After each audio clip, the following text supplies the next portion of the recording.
Hello and welcome to the Baron's Game Room. I'm Aaron as always, and you can trust me, I promise. Today I want to talk about Betrayal, Deck of Lost Souls. This is a spin-off to the game Betrayal at House on the Hill.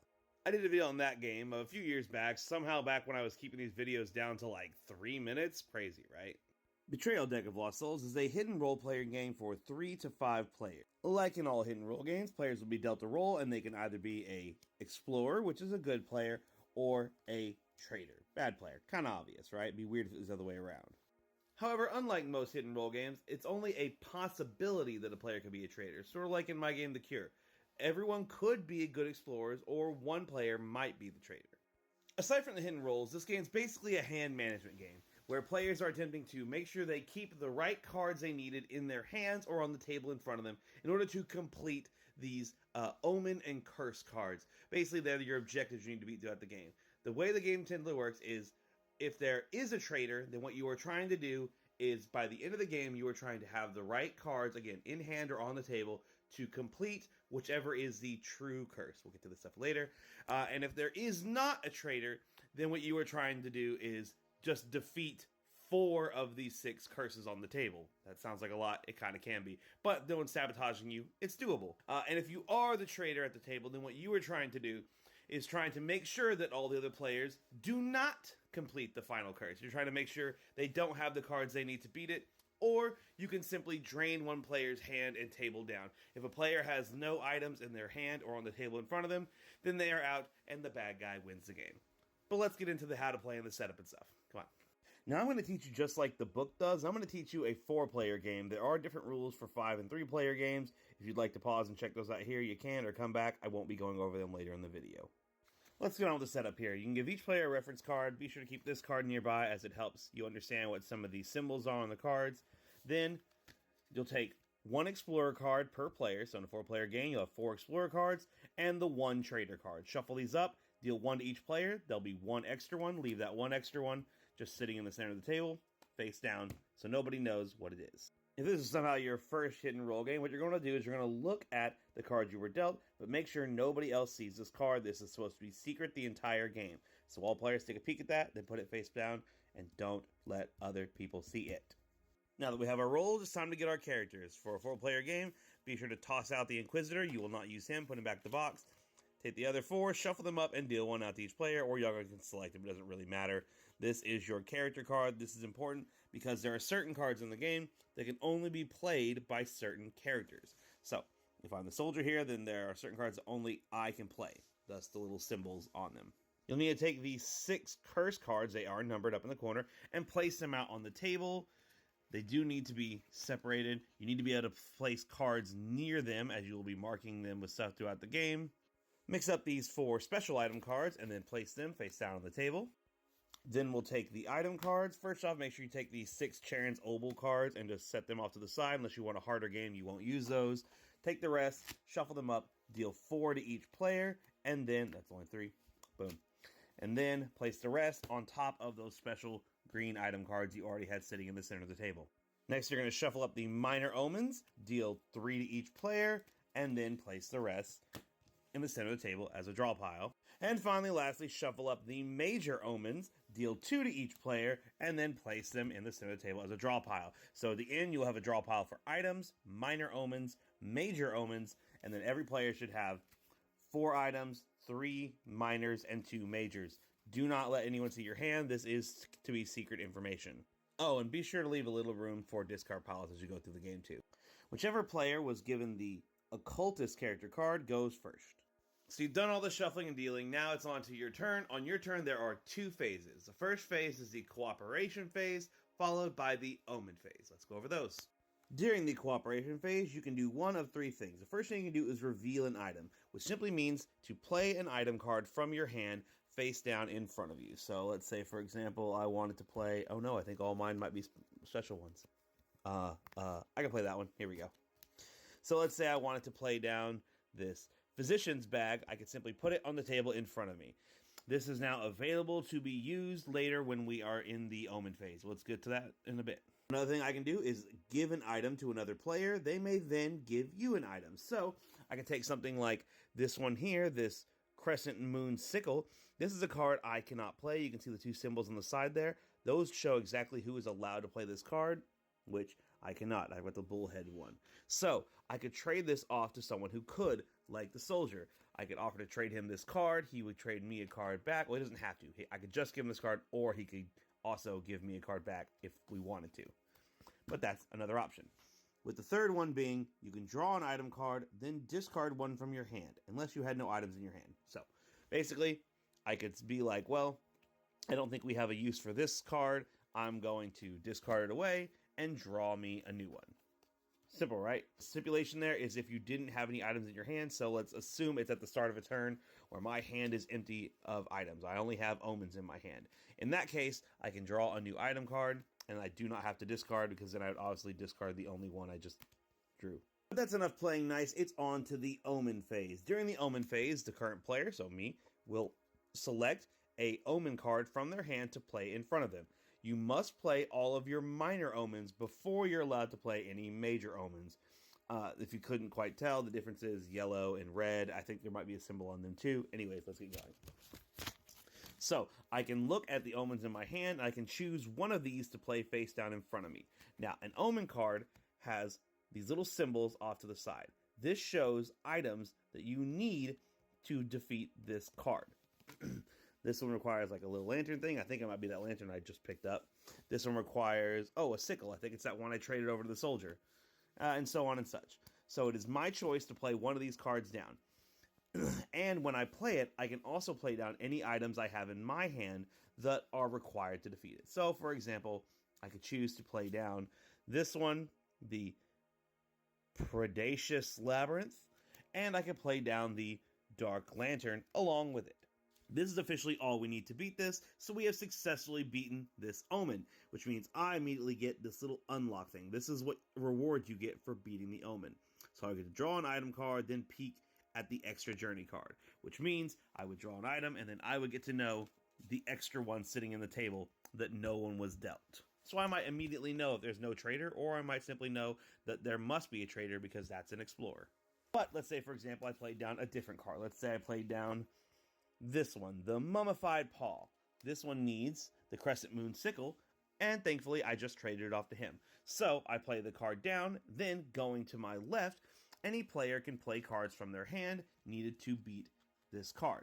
So I would play this card down, and then the soldier over here to my left would play down their Crescent Sickle, which beats the card. Again, I get what is the little unlock symbol reward since we defeated the omen. However, if I played down one that we did not have the right stuff for, and we failed to defeat it, then I would suffer the punishment next to this locked symbol. That is the punishment you receive for not beating an omen. Some clarifications for this part. To defeat an omen, everyone must have the required items already on the table in front of them, or must be able to play them. However, each player is only allowed to play one item card as it comes around to their turn, so you couldn't play 2 or 3 out. And if you accidentally reveal an item that is not used for this omen you're working on, you have to discard the item. So be careful you don't play something down accidentally. When you play an item out, like I said earlier in the cooperation phase, it stays on the table, so that's how it can be used for completing omens later. This one is going to stay out and will be here to complete any omens that are played that need the physician's bag until it gets discarded away for some other reason. As you play, you might see some cards that have this hint keyword up in the corner. If you play an item that has the hint keyword, you shall place it next to one of the curses that match names. So I can play this next to either the Plague Doctor or Gate Asylum. So placing it next to would be something like that. That says Gate Asylum, so I place it there. If you successfully defeat a minor omen that has a hint, it will again tell you 2 things you can put it by, Plague Doctor or Necrotic Chrysalis. I'll put this next to the Plague Doctor. And then the major omens that have hints, those only come into play if the traitor has been revealed. If the traitor has not been revealed, then simply ignore this card, beat it, discard it like you would normally. Before I talk about revealing the traitor, after you finish both the cooperation and omen phase, play passes to the left. Play will continue like that, going around the table, playing items, trading items, defeating omens, hopefully, and adding hints to the cards until all omen cards have been played. Once all omen cards have been played and no one has any more in their hands, you will look up at these curses, and whichever curse has the most hints next to it is revealed as the true curse, and that is the curse that will need to be defeated to win the game. I did mention earlier, if there are no traitors, you will know by this point. If there are no traitors, then at this point, you will have to defeat any 4 of these 6. So you'll need to have the proper items needed to defeat any 4 of these 6 curses to win the game. You can be revealed as the traitor in a number of ways. One is by simply meeting one of the win conditions. If you reach the final curse and the players don't have the right items to beat it, you can reveal yourself as a traitor and go, haha, I win. If at the end of a turn, a player has no item cards in their hand or on the table in front of them, and a major omen was played, even if the major omen was defeated, if a major omen comes out and any player doesn't have any items in their hand or on the table in front of them, the traitor wins. Reveal yourself and haha, you win. Hey, stay up, hood. Or you can choose to reveal yourself as the traitor as well in a situation where a major omen is played and you have a card needed to beat it in front of you. You can reveal yourself as a traitor, which means you get to throw away that card. It's like, hey, all we need's your bag. And you're like, you need my bag? Ha! And you like throw it in a fire. And haha, I'm the traitor. You don't get to have my bag. Or you can choose to reveal yourself as a traitor if at the end of a turn, you are the one that has no items in your hand or on the table in front of you. If you have no items in your hand or on the table in front of you and a major omen comes out, you can be like, hey guys, the game isn't actually over because I'm the bad guy. So now you guys got to beat me. Yeah. Oh, or anytime you play a major omen on the turn, you can just end the turn by also saying, by the way, I'm the traitor. You can also be forced to reveal yourself as a traitor if you are properly accused. Yes, on your turn, a player can choose to accuse another player of being the traitor. Then, if any other player seconds that opinion, the accused player must reveal their role card. If they are not a traitor, if they are an explorer like everyone else, then all 3 of those players must discard an item card from their hand. So if I accuse you and I got this guy over here to also accuse you and you weren't the traitor, then all 3 of us lose a card for it. However, if you are the traitor, then you are revealed. And I should probably get into what happens when you're revealed. Oh, but hey, keep in mind, remember, there's not always a traitor. If you are revealed as the traitor by your own means or others, what you will do is, first thing you will do is you will discard all item cards you have remaining in your hand or on the table in front of you. Take them all, discard them all away. Then you will take all major omen cards remaining in every player's hand. So you will now be the only player holding any of the major omen cards, and that's all that should be in your hand at this point. You will also take your what they call journey card. It says down at the bottom there, journey. You'll take your roll card here, and you can place that next to any curse of your choice. It basically counts as a hint card. You'll probably want to point it next to one that you think players won't have the items to beat, since again, that is your win condition. Once you are revealed as a traitor, you will no longer take a standard turn. In fact, you won't actually take any more turns. From this point in the game, what you are is you are the omen phase. So after you are revealed as a traitor on every other player's turn, after they do their cooperation phase, it is up to you as the traitor to select one of the major omen cards from your hand and play it down for the other players to defeat. So you are now just the embodiment of the omen phase. And a brief reminder from earlier, once the traitor is revealed, if players unsuccessfully defeat a major omen that has a hint at top, as the revealed traitor, you now get to pick which curse this goes next to. So they did not beat this, and you could choose to place it next to anyone you want. That is basically you having more influence over which one of these curses will be the final curse. And I think that covers the whole game. Let's take the obvious up front. The cards look amazing. They look beautiful. They went above and beyond with the graphic design of this game. Now, I can't find an artist anywhere, and I've seen some people struggle to find artists as well, so I hope these aren't AI. We'll just fingers crossed on that. But they kind of could be. They are pretty abstract and weird, and I think the weirdness of AI will probably lend well to it. So it looks great, but let's hope it's ethical.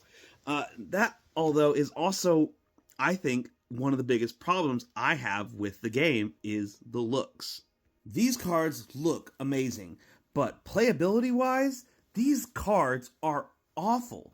It is so difficult to somehow tell some of these symbols because they're very intricate and because they're very glossy and golden on your main cards. If there's a glare on it, they can become very hard to see. I remember constantly throughout the game, none of us could quite remember what our symbol was since they weren't particularly obvious all the time, and we were constantly having to look, is that one me? Okay, that one's not me. And trade them around. The cards themselves are very busy and all that. They have a bunch of icons on them, which you have this for, but you even have some icons, well, one icon, that is never talked about anywhere. This little skeleton hand with a card in its hand. We've established it really doesn't mean anything. I think it just means can only be played by or something like that, but it's never mentioned anywhere. It's just there. So it caused a good bit of confusion for us at first, thinking it might have had some special meaning, when I think it just means played by these guys. But it just wasn't really shown. It was really annoying. The cards are very busy. The font is cool, but can be kind of difficult to read sometimes and all that. Matching these little symbols over here, sometimes it's okay, sometimes it's not. Sometimes they choose to do like a gold on a dark background. Otherwise, it's dark on light. I don't understand quite what makes the difference in between them. It's certainly not specials, because specials always have the green because of the green card and all that. So it's a beautiful game, but I wish they'd put a little more focus on the actual playability of the game. It looks great, but its looks are actually kind of a hindrance to the gameplay. The whole time we were playing, it was a whole bunch of us squinting and looking close at our cards and double checking whether or not this symbol matched that, because the symbols are just not quite as clear as I think I would like them to be.